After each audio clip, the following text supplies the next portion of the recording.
biology class. As you know, on the previous turn we have completed the nucleus structure. बच्चों cell पढ़ा था, cell के बाद हमने डिफरेंट ऑर्गेनलीज पढ़नी शुरू की.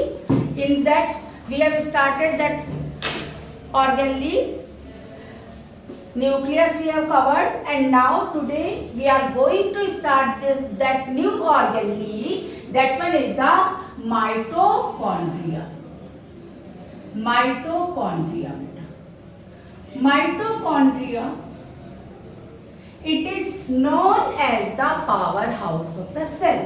आपके पास बेटा क्वेश्चन आ सकता है. कैसे आएगा question? Name the organelle known as powerhouse of the cell and why it is known as the powerhouse of the cell. तो ध्यान दीजिए, powerhouse of the cell कहते हैं. अब क्यों कहते हैं बेटा powerhouse of the cell? Because it is the main site of cellular respiration.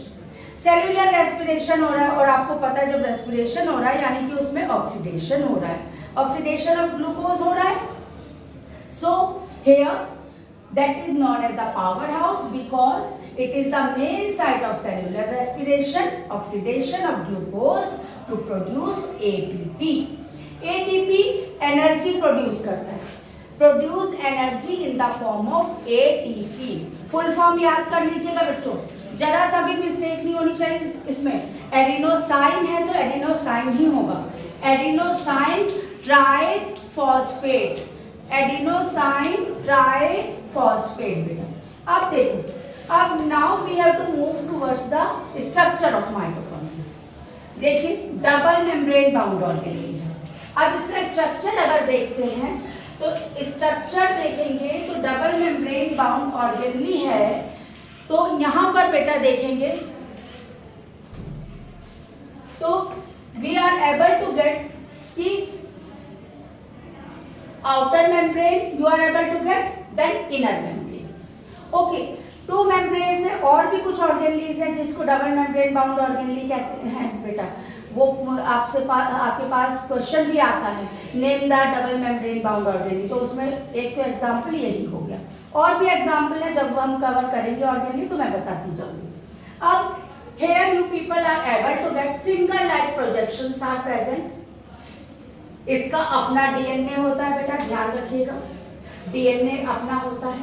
as well as here on F1 particles, F1 particles which are also known as oxysomes.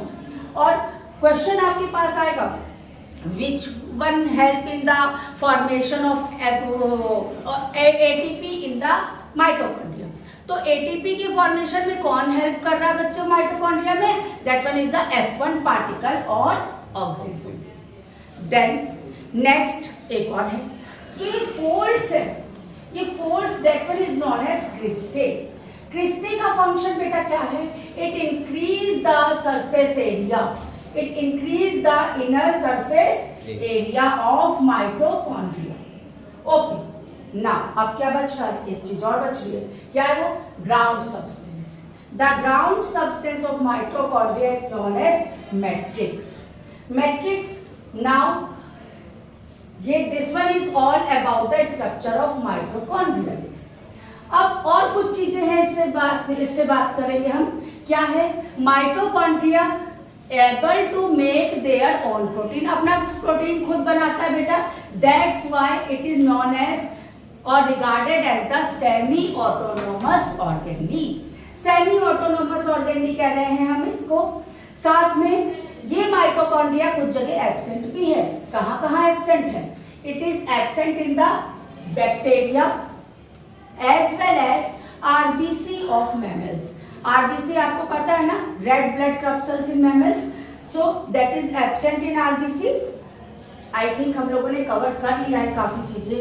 क्यों mitochondria को power house किसको कह रहे हैं, क्यों कह रहे हैं, क्या स्ट्रक्चर है माइटोकॉन्ड्रिया का, what are the things are be present inside, और all these things that one is sufficient for you. So this is all for